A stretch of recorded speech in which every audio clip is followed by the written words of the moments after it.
Okay, I'm live. Okay, hello everyone. It's been a bit. I don't even remember the last time I streamed. Usual, I forgot to do something, so let me just do that. I forgot to get rid of my earplugs. Hold on. So, as you can see, we're doing like actual paper stuff this time, which I rarely ever do. Just because like I just don't do it anymore. um, it's just kind of something I'd done a lot when I was like a kid and stuff, but never really decided to pursue it because once you do like real like digital art and stuff, you just kind of fall out of that habit or whatever. So I'm just going to. Well, I had a plan of who I was gonna draw. Um, and I think I'm just gonna draw like.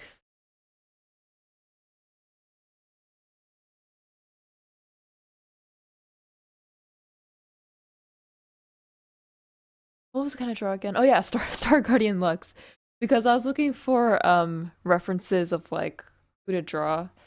Um,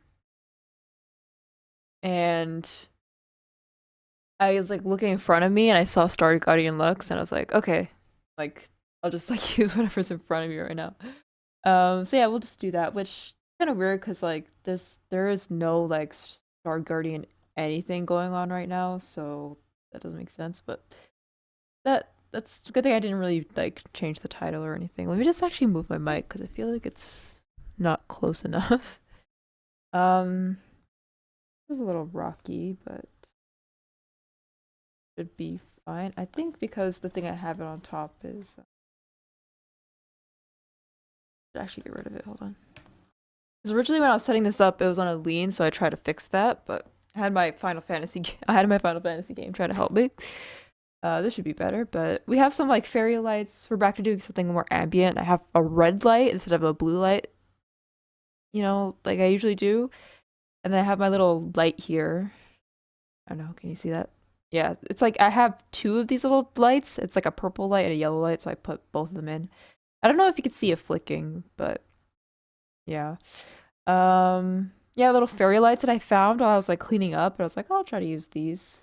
Um, but who knows when I'm gonna do this again? I'm for sure gonna do hand can stuff, for sure. I usually do Gundam stuff, but um, yeah, we'll just start. This is gonna be very weird because again, I have not done traditional stuff in forever, which is kind of bad because like I feel like it can really stunt your abilities on like how to confidently draw because I'm not really entirely against like using things to help with your digital art and stuff. I just um because I use 3D models and stuff, but 3D models don't really like teach you anything, so it's not completely like a complete handicap when drawing. Like I actually have to know how perspective and how the human body works. So yeah. This is much clearer in my vision compared to the camera. I can kind of see, what it looks like here. But hopefully it'll start to clear up nicely. I think the head is kind of big. Yeah, let's start that over. I think the head is kind of big. But yeah. Oh, snap traditional. Yeah. Hi, Arcfiend. How are you? Um, we're just doing traditional stuff now. Because I just thought, I don't know.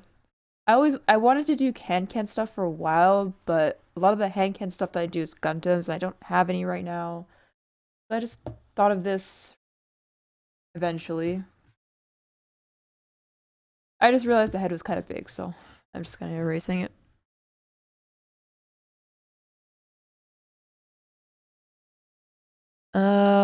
Can't see shit, but nice. Yeah, I know. I wanted to do something fancy. Again, like I can see it clearly in my vision. Like it's pretty. Like I can see the pencil lines are pretty dark from here. But as I keep drawing, hopefully it will um more visually what's the word, visually better. I don't know. I think I think it works. Yeah, I think I did too much, but we'll try and then we'll like stop if we don't like what we're seeing. Um, I just gotta pay attention and imagine what it looks like, appealing or clear. Yeah, for sure. Because I decided to do more of like a darker theme. I have the blue light kind of going on here. I usually just have a blue light in general, but I decided to do some dark red. Um, and generally, like the camera that I'm using, it's low quality, like the app at least what I'm using. So that's probably why it's kind of hard to see. Maybe I'll zoom in just a little bit, teensy bit. But right now I'm just using a regular Staedtler HB pencil, which this is not the usual Staedtler. This is the Norika, and then the ones that people tend to use all the time is this one right here, the Mars Lumograph. This is pretty iconic right here. And I have it in B. I know I have a bunch of Lumigraphs in different sizes, but um I just found this one. This is a B Lumigraph Staedtler. I'm just gonna use the Norika for guidelines. Um and if I did mention before, I'm drawing Star Guardian Lux, so I kind of want to do something posy like, but I'll just do this.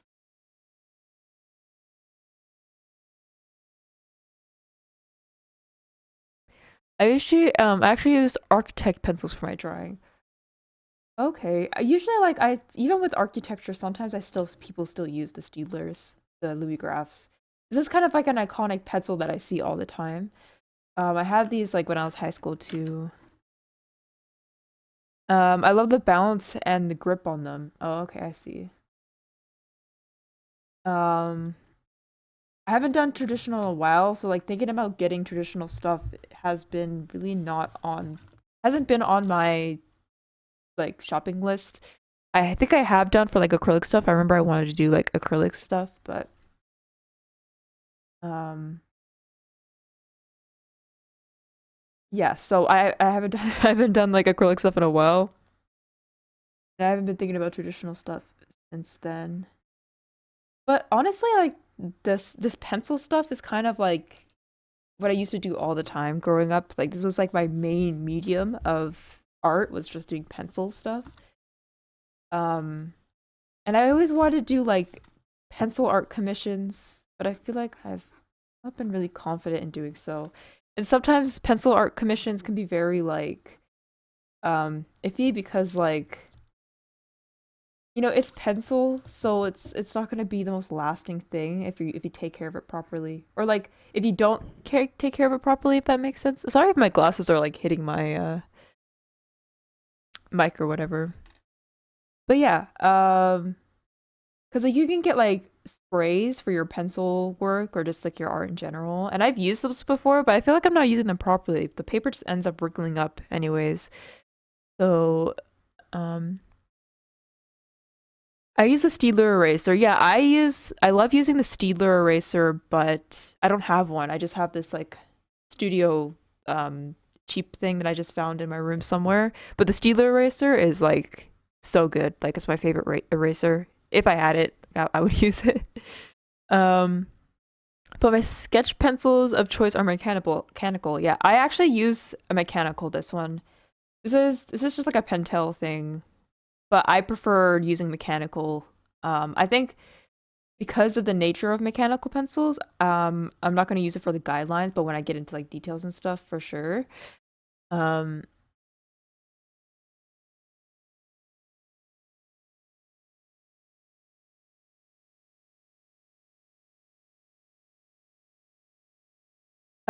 graphite on paper was my art type of choice until 1 year ago, where I moved to digital. I use the blocky yellow one, but sometimes I use my Prismacolors for sure. I don't I haven't used Prismacolors for like sketching or whatever, but definitely for like coloring and stuff. But yeah, it just really depends like what you have around. Sometimes you can make it work depending on, your situation. I remember iconically Mark Crilly used the Um, the Tricon Roga, the Tricon Roga pencil. I don't know which. I think it's from Staedtler. It's the yellow and green pencil, but I was like such a huge Mark Crilly fan, and so if he said like, "Hey, I use this. This is my pencil that I use," I was like, "I need to use that pencil."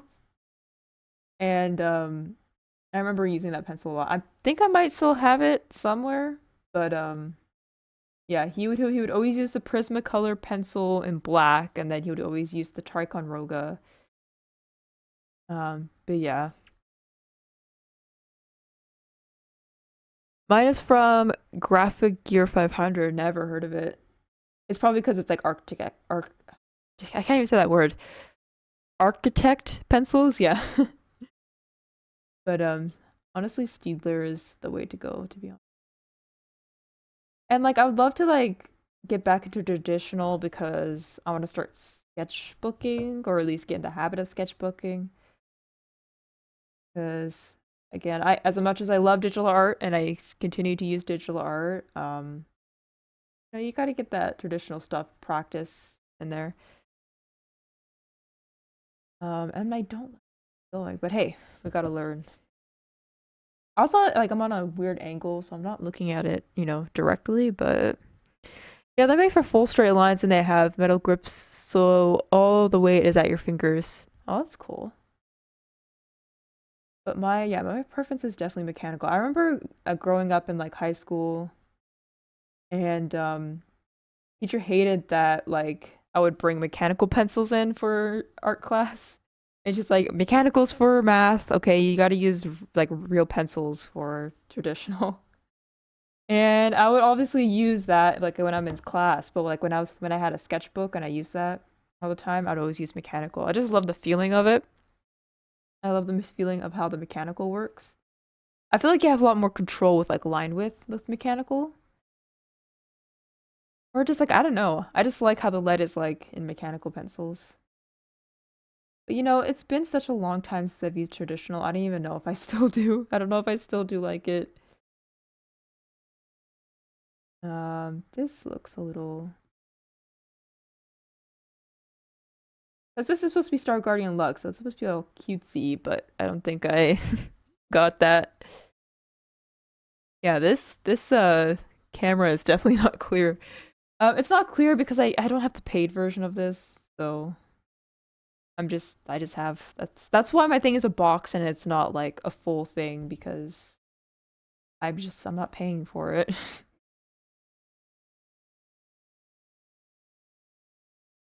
But I miss those times when I used to like draw traditionally all the time. I like this eye.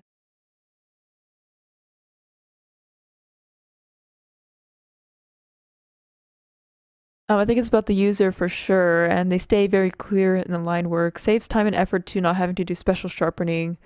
Three to the 4:3 ratio is nice though. Yeah, it's like my YouTube model is just kind of like covering up the whole thing, and then there's a screen there too. Yeah, I think that's what you mean. Like when it comes to line art, the mechanical pencil is the way to go. Bear with me, guys. Bear with me. Maybe like this.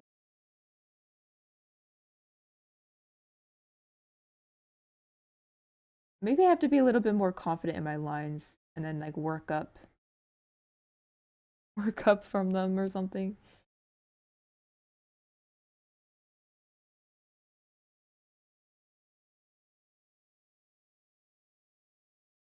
This is terrible. Wow, this is bad. I think I really need to start sketchbooking nowadays. I can see the lines now, yeah. Eventually, right? Because I feel like if I zoom in a bit too much, yeah. Yeah, I have to see like how the ratios and stuff are like right when I stream so I can see. Um, yeah. I was also gonna finish up that other like coloring sheet that we did.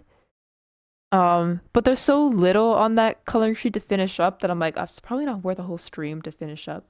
So I was thinking next time I do a hand cam stream to do another coloring sheet, but like finish up that other one and then move on to the next one or something. Or maybe like try to extend it like um just maybe do like a background or something.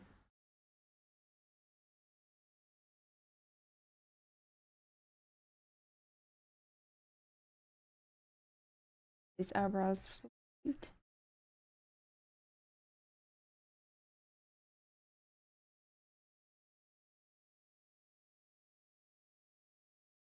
Or other like mediums. And also like my room's kind of dark, so it's like maybe this is gonna look terrible once I actually turn the lights on. What was other mediums that I didn't like? There was like definitely mediums I didn't like doing. Like some of the clay stuff was cool, but like it just wasn't it didn't interest me because obviously that wasn't something that I was that I did like wanted to pursue or whatever. Mostly because when we were doing the clay stuff that like I was so excited for this one thing that we did, but then when I got it all like set, like in the kiln or whatever, it like split in half. And I swear to God, I thought I prepped it properly. And I was at that point, I was like, oh God, I didn't know what to do. Because I loved the concept too, the way that I did everything. And that just made me very mad.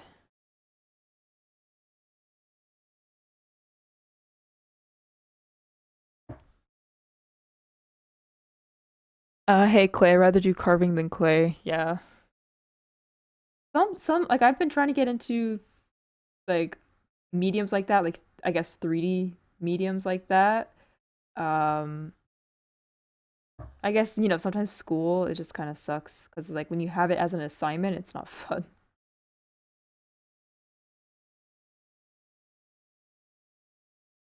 That's like with everything. It's like when school's involved with it, it's like it's not fun, but when you do it on your own time, it's like, oh hell yeah.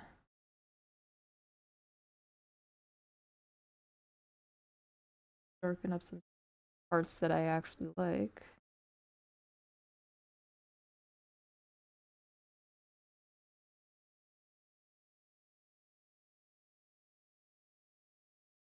And usually I do like lo-fi stuff for these type of streams, but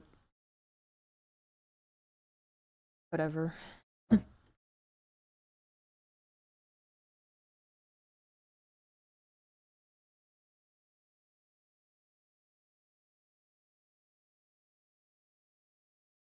Just the eyebrows. I always do like these sharp, yassified eyebrows.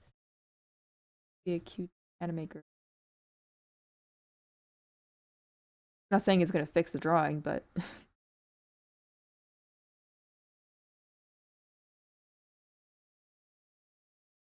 I would like to try wood carving. Wood carving. I remember I did something like with wood in school. Um, it was just kind of like a project of like try to do art that's like non-traditional, like something that you wouldn't do. And I was like, I found a plank of wood. And I was like, okay, let's do something on this.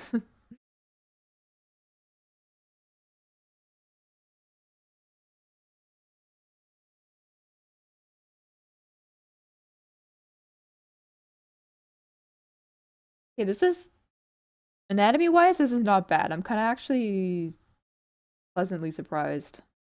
Unless I already jinxed it. I'm really making sure that because if I mess up this other eye, it's gonna give me PTSD for real.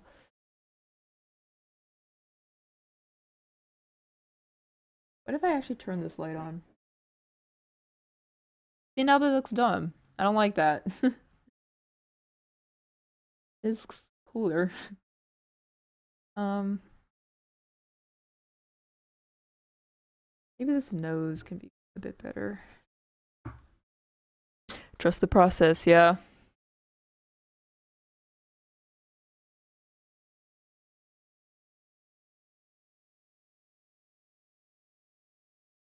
But my week, I guess, I think it's been a week since I haven't streamed. I do not remember.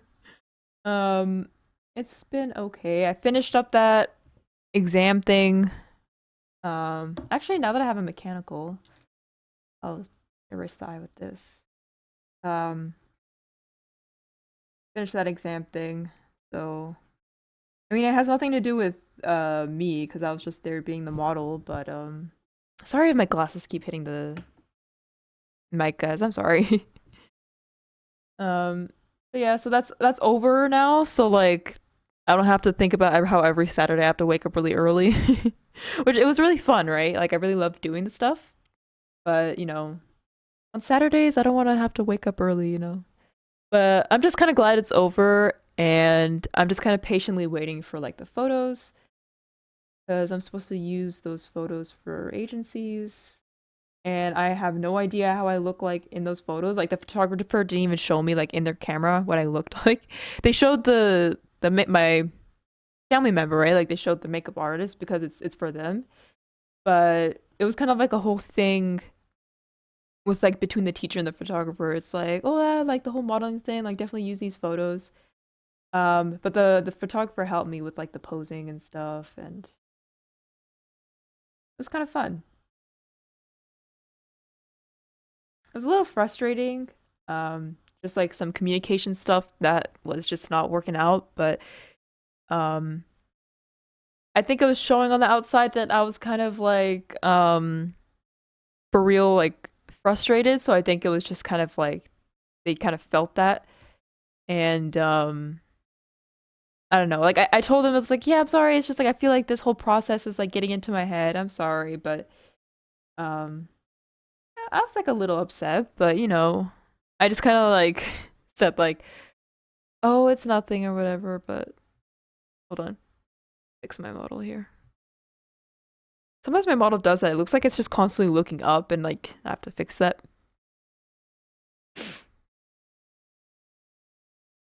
I have been doing photo editing actually. It's like a break from normal art for me. I cannot model, yeah. I mean, I can't either, but that's why I had the photographer tell me to how to do everything, but yeah. With like I think with like modeling it's just kind of like as long as you have a photogenic face, which not to toot my own horn, which talking about this whole process with like the whole photographer and the makeup and stuff like that, it's hard to talk about it without like tooting my own horn, but that's essentially what it is because when you talk about those things, it's like it gives people this idea of that like you're just like this glamazon gorgeous person, which is like I think I just have like a weird face. I don't know. Like I don't think I'm like who's a gorgeous like I don't know, Angelina Jolie. I just have like a strong jaw. How about that? I'm as photogenic as a wet brick. Damn, man. Don't say that.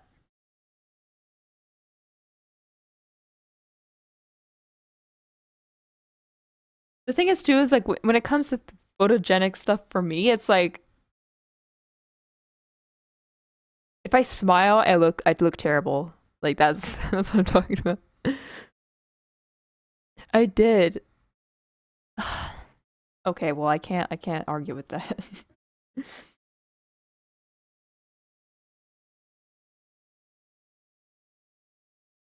Sometimes it is hard to respond when people say that.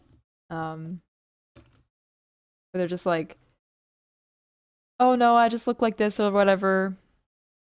And then you're like, "Oh no, don't say that."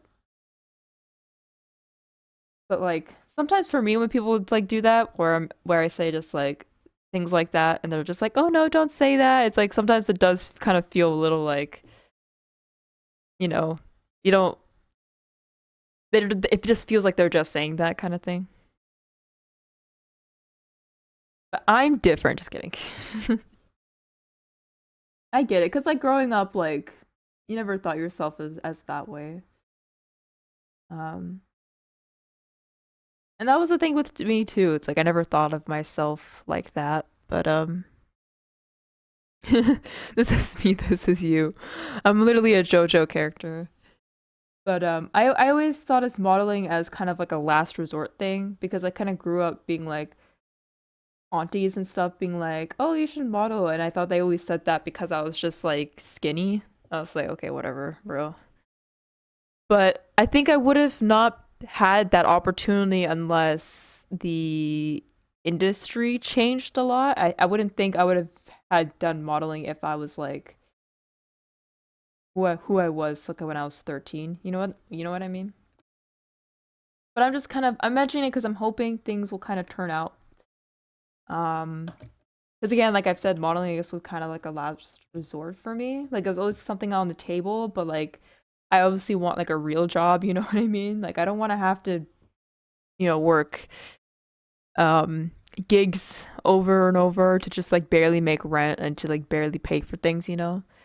Because like with like the modeling world and stuff, it's not like um I know models want you to like hear that like it's not all glitz and glamour, which is definitely true, but um yeah, unless you're like absolute like 6 foot drop dead gorgeous, like won the lottery type of model, it's like agencies will get you to work for like Versace first thing, and then there you go, you're like guaranteed a not guaranteed a big check, but they get something like a beauty contract, quote unquote, like a beauty contract. And oh, I think I inhaled some eraser shavings. Excuse me. Um,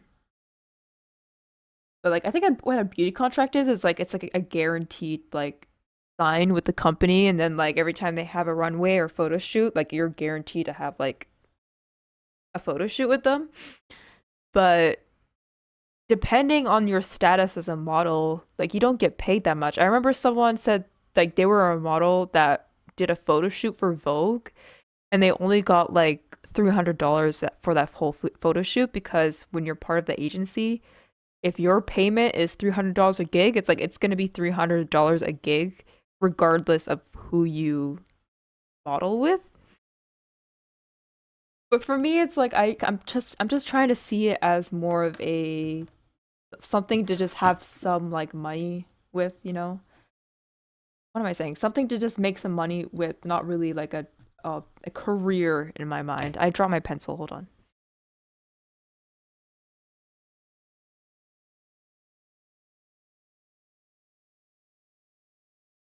Okay, hold on. I gotta find my pencil. Hold on. I think it went under my bed. Just give me 2 seconds.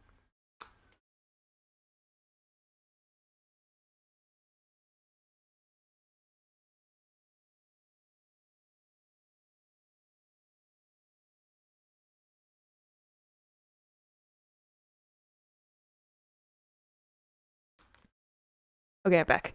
Yeah, like I'm not gonna go and being like I'm Sora Choi and then like get all the modeling gigs that I want, and get all the money, and it depends. Like if, for my area, there's some agencies, um, but I would consider those mother agencies, and then like the big gun agencies are like the ones in New York. So like Next Models is like the biggest one that you can get, and they can probably give you like a really good salary, but you have to be like a model, and like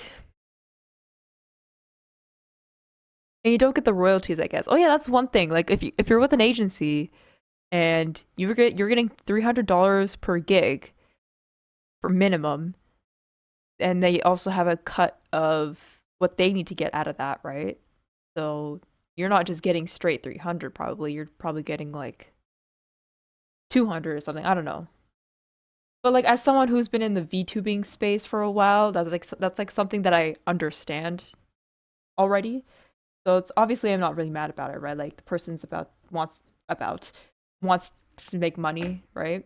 And like you probably will get a lot of money because the agent that you have, that's how they make their money. So they're gonna give you a lot of gigs. And yeah. Yeah, the modeling world is crazy. Um it's like it's kind of like that whole modeling boom where it's like if you were around when Naomi Campbell was doing her thing, you probably could have made it as like a superstar model and had like millions, right? Because yeah, like Naomi Campbell can ask for that amount and like no one would complain. But moral of this is that I just really want a nice computer, so I just want to save up for a nice computer so I can do better streaming for you guys. We don't have to deal with we don't have to deal with this.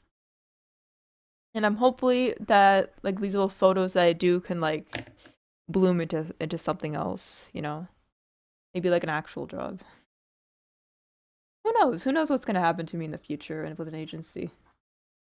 I just want a cool gaming computer with Core 7 with an RTX 4090 or whatever, and like um a cool like case. I don't know.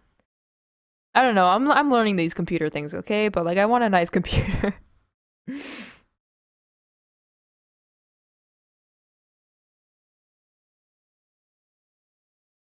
But I don't have $1,500 exactly. I don't have that too.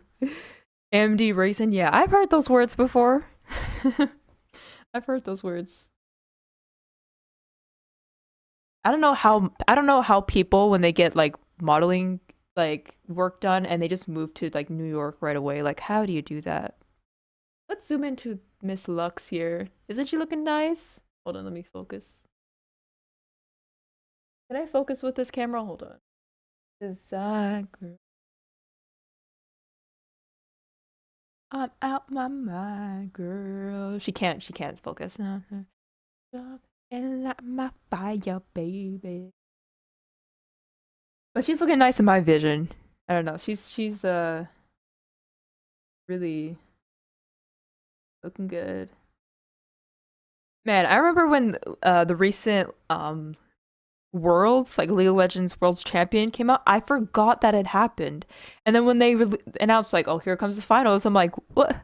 When did it even start?" Like I knew like the songs that were coming out, but then like I didn't know like when the shit was starting. And I always never miss Worlds. Damn.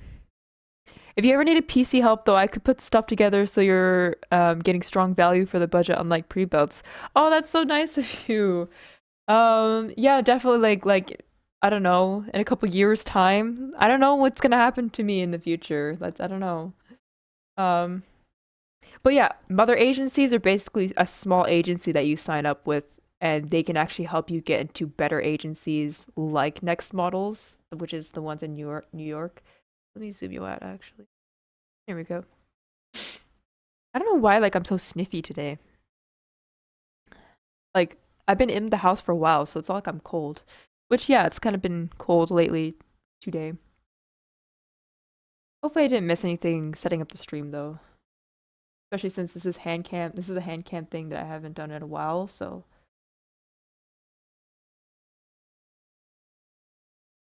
when I hear League, I think of arcade, not big on the game myself. And you know what? Keep it that way. You keep that that way. Just think about arcade.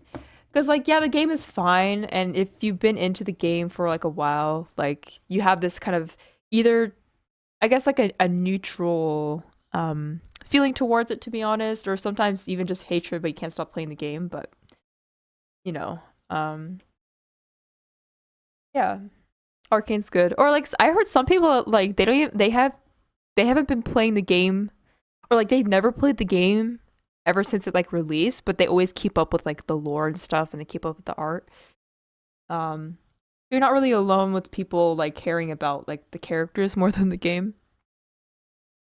I don't hate League, but I don't want to play ever again. Oh, you were an ex-League player. I see.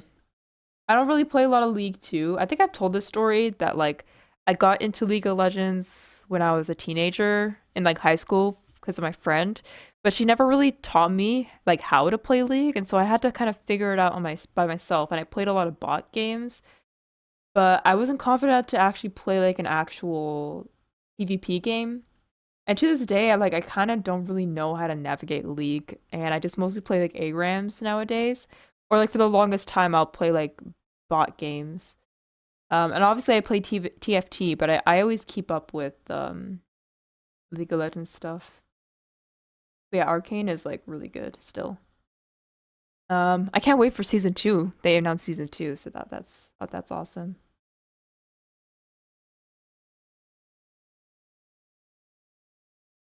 Did I do a neck? Sure, why not?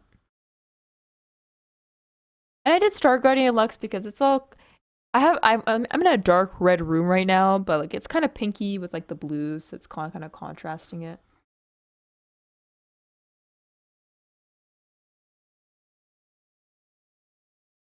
But I don't really see myself doing like runway or anything. I probably see myself just like advertising clothes and shit. Or like even with agencies, it's like sometimes people just like freelance photographers and stuff, they just like to go to agencies to find models so they can just do photography for them. You know, modeling, it's like it's not really a one thing. It's like if you have acne and you have a cool looking face still, like you can model for like Neutrogena. Like I can see myself modeling for like Amazon or something, and I'm like the person sitting on the couch with like their phone in front of them, like ordering something off of Amazon. I'm like smiling like an idiot ordering stuff off of Amazon. I can do something like that, you know. Modeling is like a lot of people don't realize it. Even like if you watch like a car commercial and you see like this rough and tough guy in their Ford F-150, he's technically like he probably hasn't he's in an agency for like acting, but he's technically modeling for the Ford car. You know what I'm saying?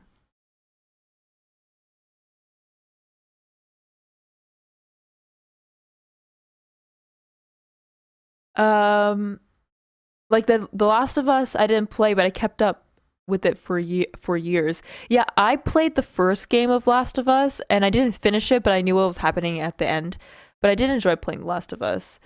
Um, Now I'm not an ex League player. I'm an ex Valorant player that tried League. Oh, I see. Okay, yeah, League is definitely like a specific genre that a lot of people don't really resonate it with. But once you do resonate with it, you can like be pretty addicted to it.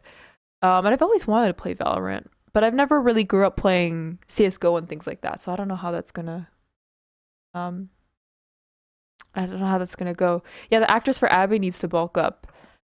Um oh yeah, yeah, Abby. Hold on, let me drink some water.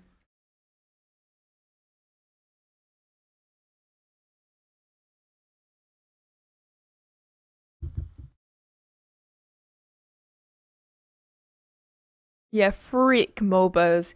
I wouldn't say freak MOBAs, because like League was the only one I played, but yeah, like it's definitely a genre of game that's like pretty confusing, right? Um,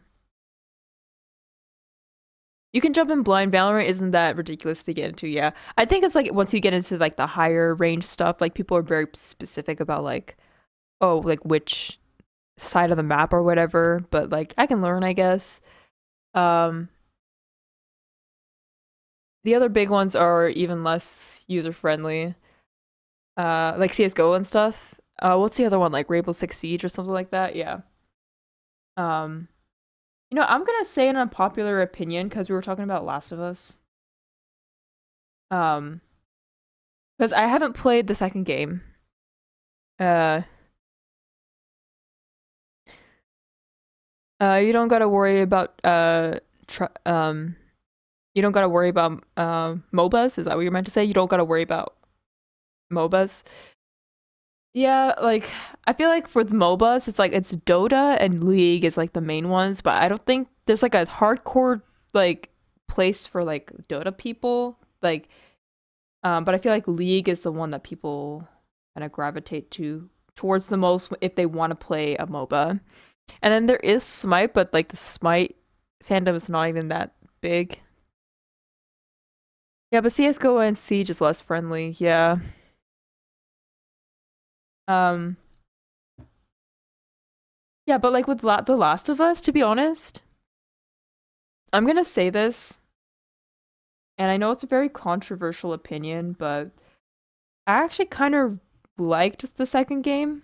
I haven't played it, but I like watched gameplay and I would like watch people like talk about it. But I actually liked the second Last of Us. And if that makes me a villain, I mean,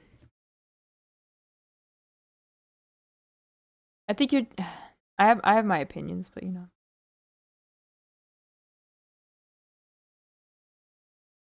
It feels great to play, but the story is mid. But that's the thing. I actually like the story. I actually like the story. I don't think it's mid. I think it was actually pretty good. You know? Just just bust a bit bulky. I actually liked both. I'm sorry. I liked both. I liked the story. I think if a lot of people explained it like that, like how their ways how they view the story. But from the people that actually like talked about how why they like the story, like I feel like it resonated with me a lot. Like I really liked how it went, and I think it's I think it's a it kind of shows just like how people view like how to deal with conflict. You know what I mean? Um, especially with the last part of the game, like with the Abby and Ellie fight. Um, but yeah, I think it can show like someone's like character, I guess, which kind of sounds like that kind of sounds like it cuts deep, but to be honest, yeah, I really did like the story.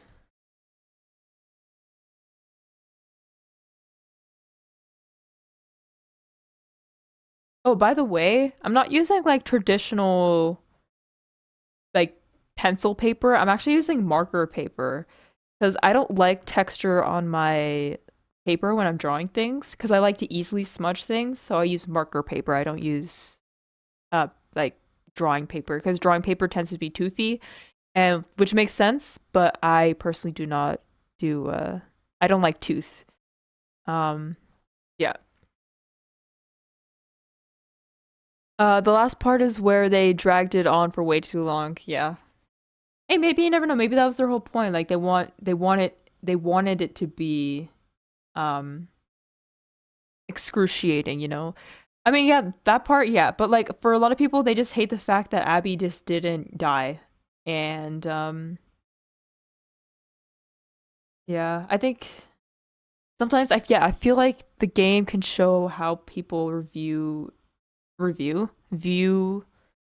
moving on and revenge and things like that. And um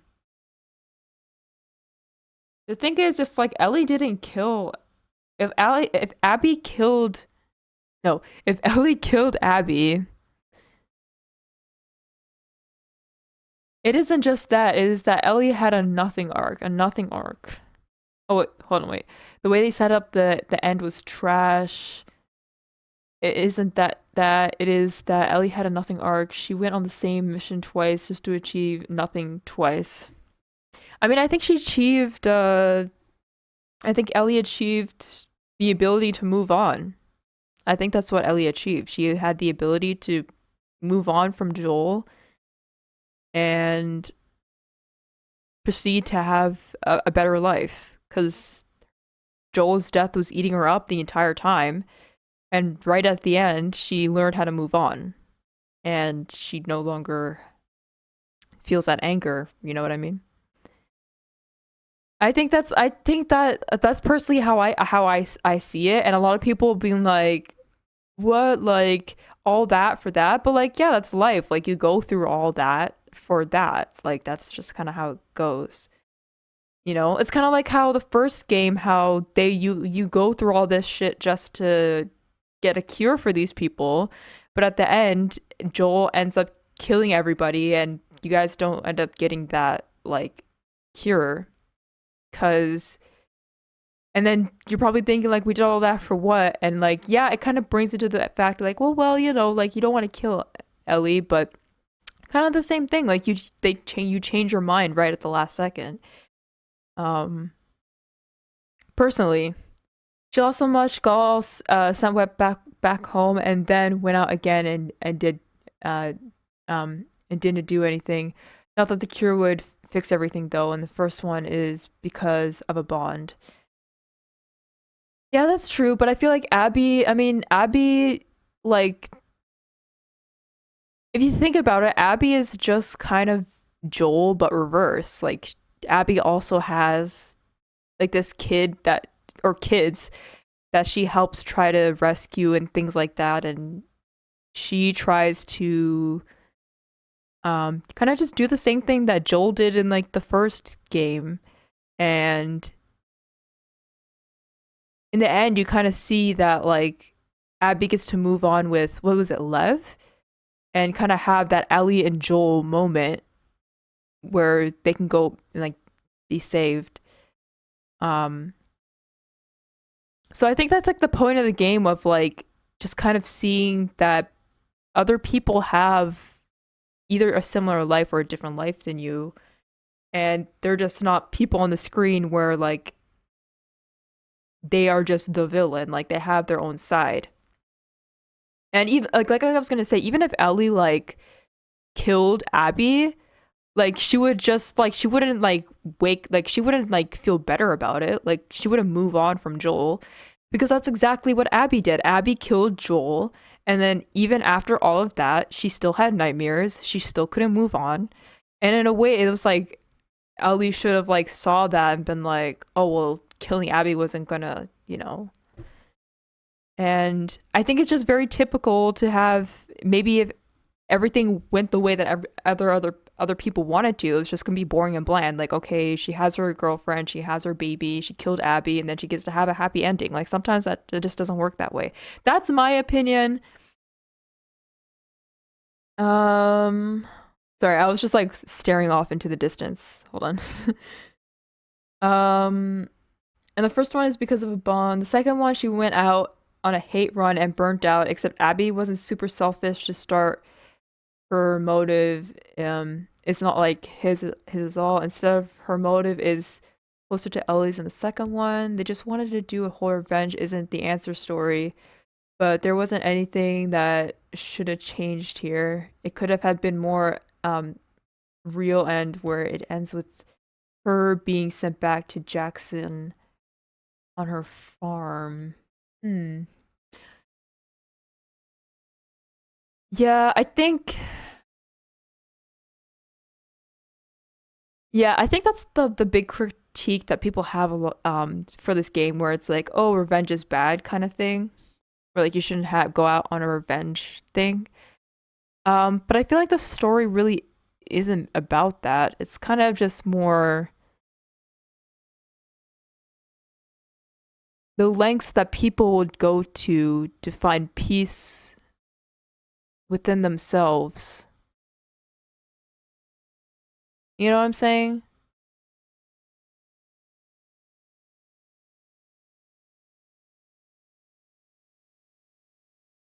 It's just like the lengths that people would do to,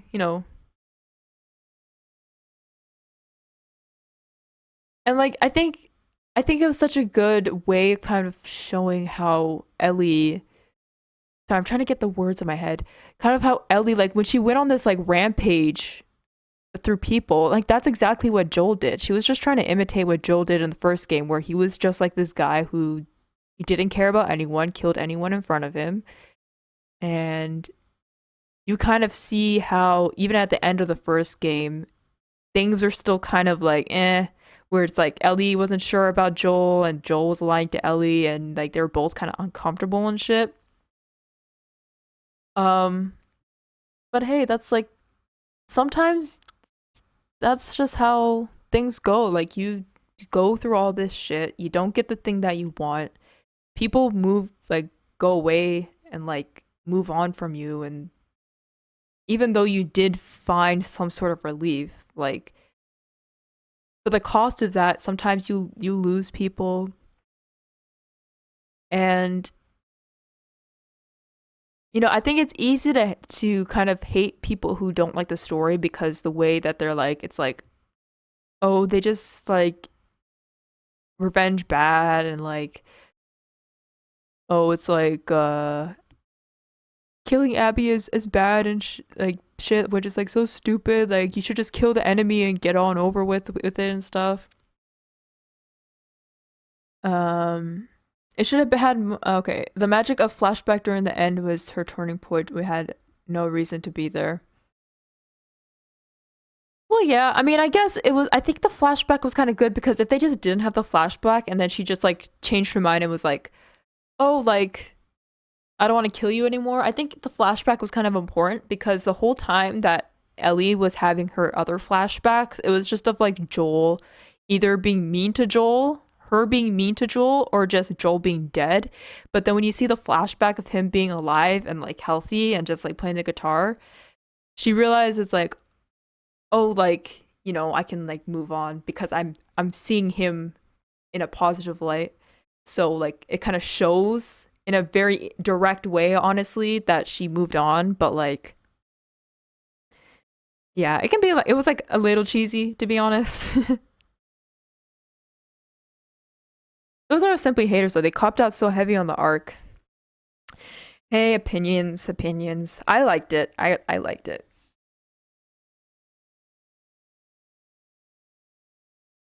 I do recommend.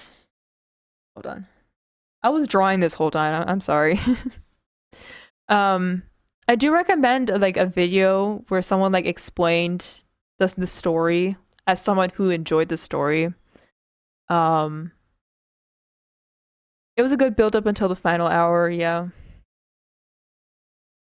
Because I know notoriously like Donkey kind of defends the story, and I do agree on his takes because like personally I do like the story as well. Um, this year because I know notoriously Donkey really likes the Sorry, like I'm not like a debate person, so when it comes to talking about things like defending things, like I'm not the best at it, but you know, I'm learning. I'm learning how to be a debate bro or whatever. I have seen them in which why I don't hate the game. Yeah.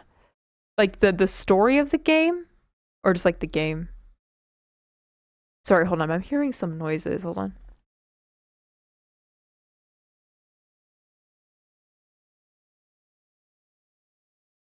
Yeah, I'm like in a dark red room and I'm hearing noises. I've seen which the I don't hate the game. I'm just saying it wasn't well executed the story. Yeah. Yeah.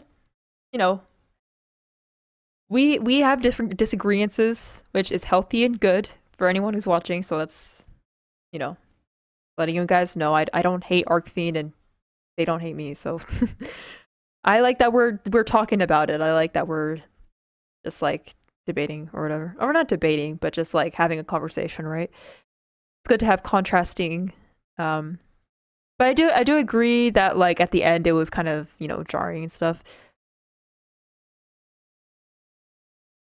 I don't hate it. I just have the anger against Abby. Like people do the first run. We all know knew Joel had to die. Many people's issue is to Abby and not getting to put her down. Yeah. Sorry, I have to get rid of eraser shavings. I mean, yeah, Nathan Zed is my favorite person. Nathan Zed is my favorite person in general for opinions in general. Like he has really good opinions about things because he's just like a he just likes to enjoy things, you know what I'm saying? But he has a good perspective on the game that really like I think really put it in perspective of what I'm trying to say and stuff. So I do recommend his video on the game because I also feel like because he's like not like a gamer person. Like he plays games, but he's not like a gamer. So like it's kind of interesting to like see his perspective on everything. So I definitely recommend anyone watching to watch his video on The Last of Us Part 2 story. Um, but yeah, um, but yeah. And notoriously Donkey also like he is famously what does he family to do? He famously also likes the stories, and so he talks about like he has that one video where he talks about the Last of Us story with people in his comments, and he talks about um yeah, just like debating with them about the story. So there's that as well.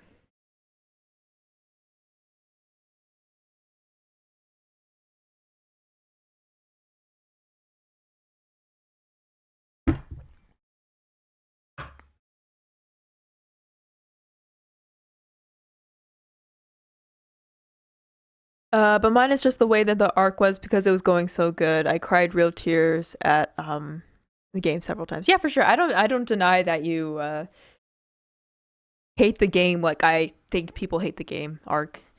Um just like I feel like especially with other people watching, I feel like I have to explain it like why I like the story and stuff. Um yeah, I think a lot of people it's like yeah, that build up but then all of a sudden nothing happens kind of thing. But yeah, definitely like a lot of people hate the game a lot because they're just like if you just kill the person that's gonna solve everything, like how all video games happen. It's like that's not something it's a yeah, then maybe like it's appropriate to like have a game where it kind of challenges how you perceive how things go. And again, like I feel like it shows someone's like kind of like way how they kind of see things, right? Like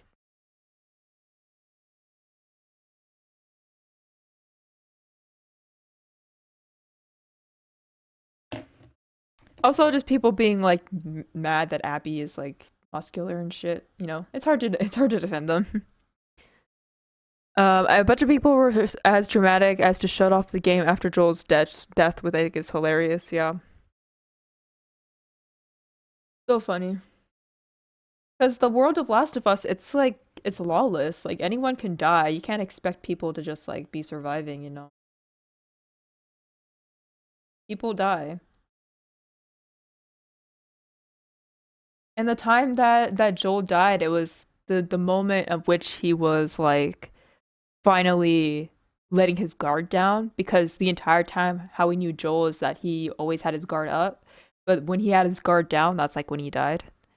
Because he's an old man that just wants to like chill, you know? He's an old man that just wants to chill in his village and he's become like nicer, you know? um I think it's great that she's muscular. Yeah, because it makes sense. Like it makes sense that Abby is muscular because she lives in a world where, you know, being muscular is like a must. Like being fit is a must, or you're not going to survive. Sorry, I'm just looking at my reference.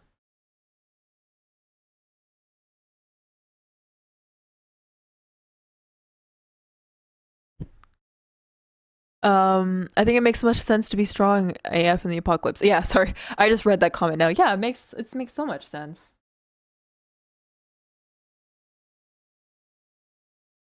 Like it's just real, you know.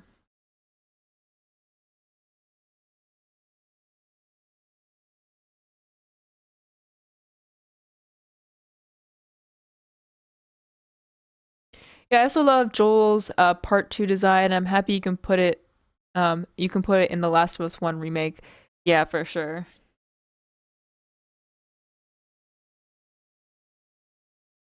Yeah, I love the look that Joel has in the second game.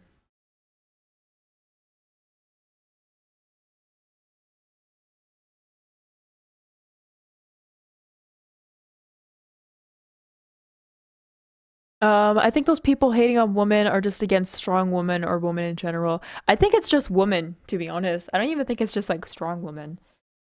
It's like sometimes guys be always complaining about them doing like all the shit and stuff. It's like why don't girls blah blah blah? And then like when girls actually do it, I don't know. It's a whole manosphere thing. But anyway, this drawing.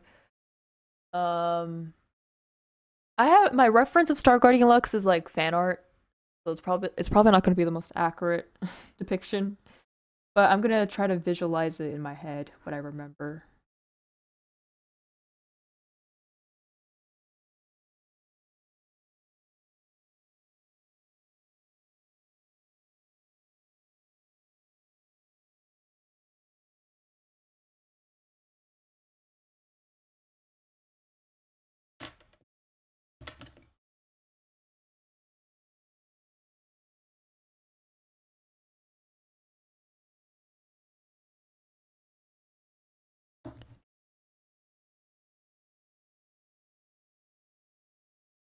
The thing I like most about the part two is the art and the environment.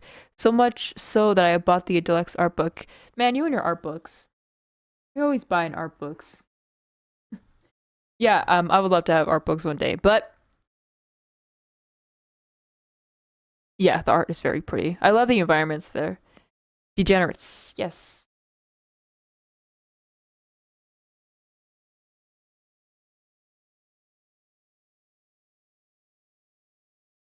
Like I'm telling you, like if I was like in an apocalyptic like scene and I had like massive titties, I'd been like, give me the reduction right now, or give me the best bra. Not even the breast bra. Just give me a reduction. Just give me a breast reduction. That's all I need. I'm not gonna be in the apocalypse with like breasts. Okay, I'm gonna like, you know what I'm talking about. Like I'm gonna lose first day. Like those are just gonna be in the way. Give me the reduction. I need to be as ergonomical as possible. Cut my hair off, and I'm gonna work out. Okay, there's threats all over. I can't do it any of that. I only have four right now. Oh my god. I think I have two art books, and I think no, I only have one art book, and it's a Zelda art book. Operating under those conditions is mental, and you would have to find bras or make one that fits. Someone who's not a big chested girl, but like have seen like the struggles that like big chested girls like have. Man, like the amount of money that you spend on bras, damn. I don't think I ever had to think about wearing a bra like ever, to be honest. Maybe like once if like I'm wearing for sure I'm wearing like a very see-through shirt, then maybe, or like if I'm wearing a shirt where I need to put a bra under it, you know what I mean? But like having to wear that all the time every day and like thinking about it and stuff, can't imagine.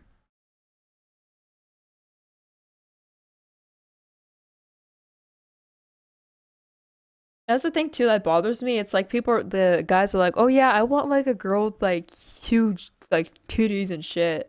And it's like, "Okay, like are you going to get the bras for her? Couple $100 for the bras, and then you have to replace them because they wear out, right?" Can you imagine like waking up and the first like waking up and like the first I don't see the attraction thing.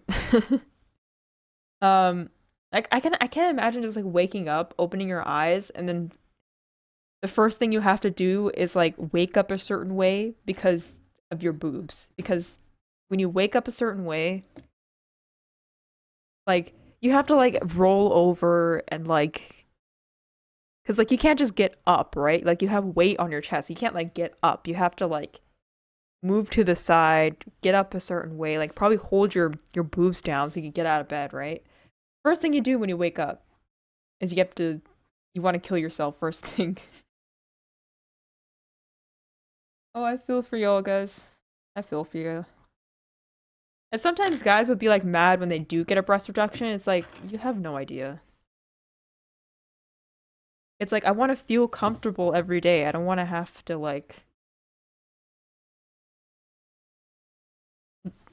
spend money on this stuff. And it's like sometimes there's like people who have like bigger, like really big breasts, but they naturally have like a smaller frame. So they don't even have like the bones and the weight to even hold that up first thing. So it's like actually like a health issue. Like it's a health issue if you don't get the reduction done. But some guys don't really care about that. Don't care that you're uncomfortable.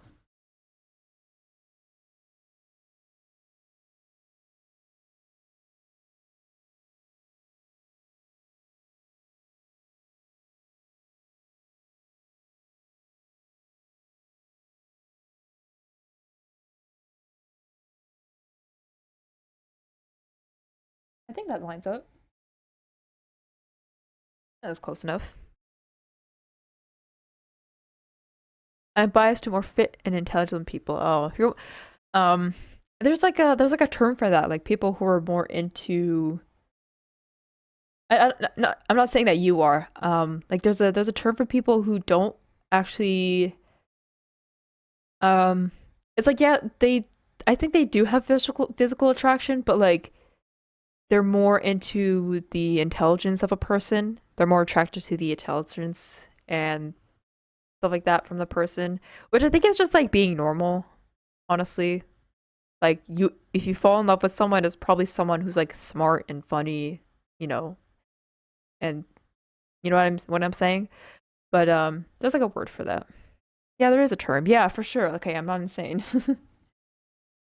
I'm still working on kind of doing bass stuff, so I will move on to the mechanical pencil eventually.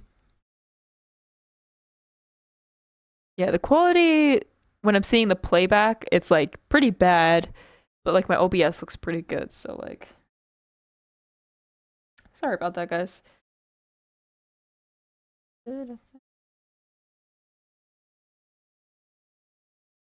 I remember I was driving my cousin around, um, because I had to pick her up from somewhere, and then I'm like, oh, I have to drop something off and stuff, and like I was playing my music in the car, and this song came on. I'm like, oh, this is like K-pop when I was a kid, and I felt so old saying that. It just kind of came automatically to me. Like, oh yeah, this is real K-pop. I'm pretty sure I'm doing the headband wrong because it's completely covering up her star. That should be fine. And I actually might take these fairy lights and actually like put them somewhere in my room. Because they're battery powered, um they're not like put them in the socket. If that was the case, I'll be like the number one I'm like the culprit for like why the energy bill is high, the lights bill. I should actually do her hair.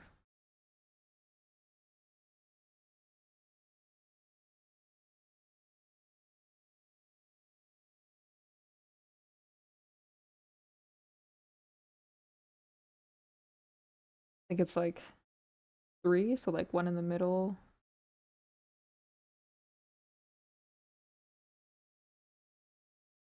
like that.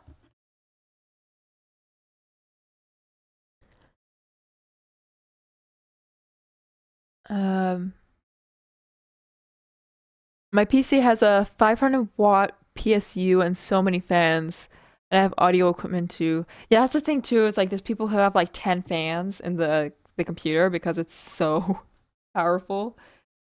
Um, and is it still pretty quiet even with like all the fans and stuff? I mean, I'd imagine it is. You probably that was probably the one thing that you were thinking about, right? Like making sure that it was quiet even with all the fans. Drinking some water. Sorry, hold on.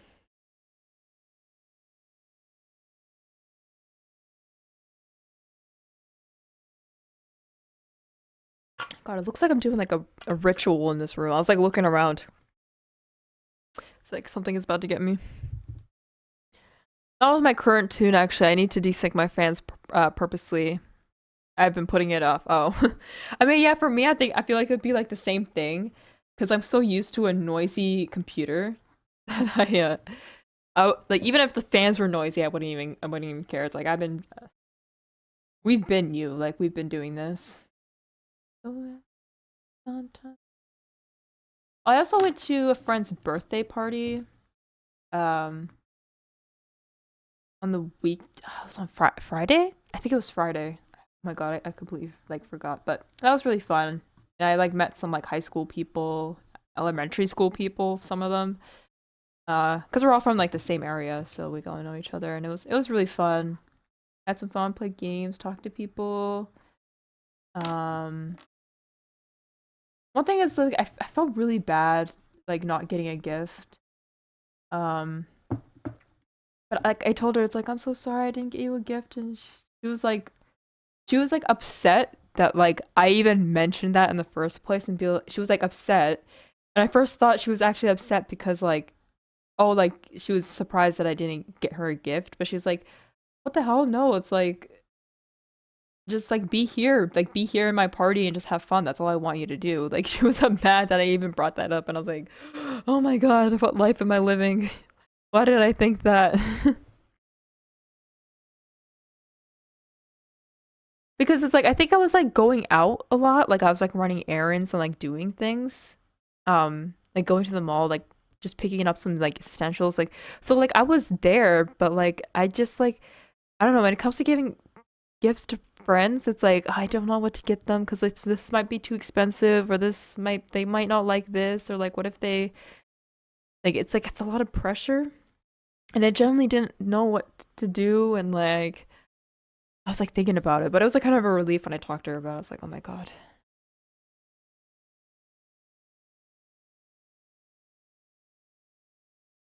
It's not difficult out in some BIOS fans changes, but like it's not difficult at all. It is just some biofan changes, but whatever. I bought so much Christmas. I'm dying. I have like $1 in my spending right now. Oh my God. I mean, it's probably worth it, right? Like you're definitely like I can imagine you're definitely like a giving person, right? So I'm just gonna zoom you guys in a little bit.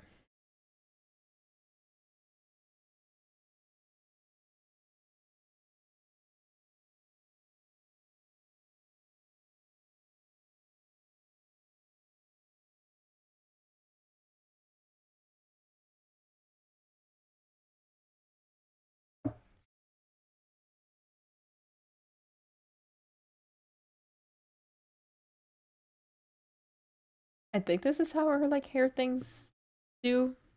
Or hair things do. I think this is how her hair looks like. Um, yeah, I'm gonna go into my.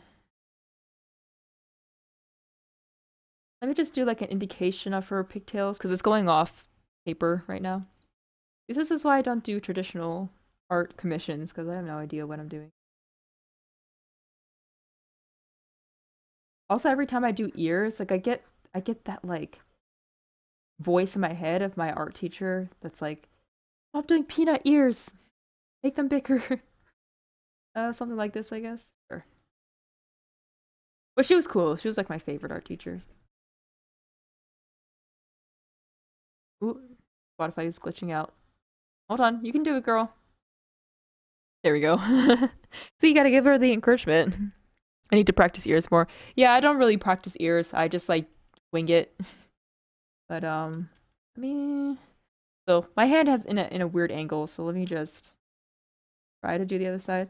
But yeah, she had like three different cakes out for people and stuff.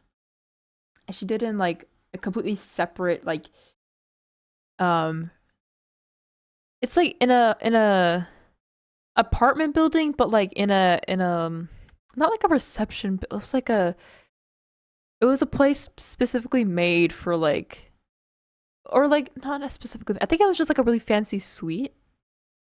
No, it was like a place specifically made for like having small parties and stuff, but it was like really nice.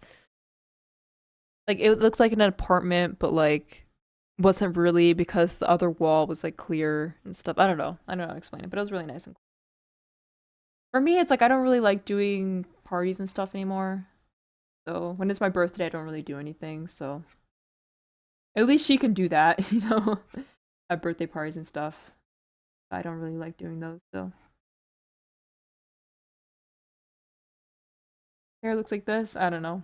Let me just get into the face, or let me make this bust bigger because it kind of doesn't really match with the size of the head. Do some indications. Suit, which is just like a sailor outfit.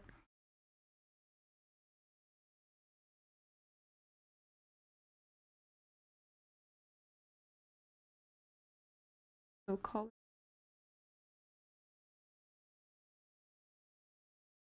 Yeah, like I have my little stand here in front of me, and like scooping over to do the other side is like really hard.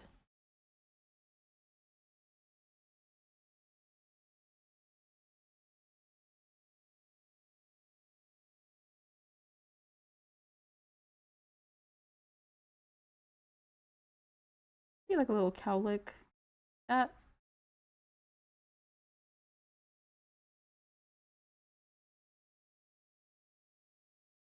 okay. For the sake of you guys, I'm gonna make this darker.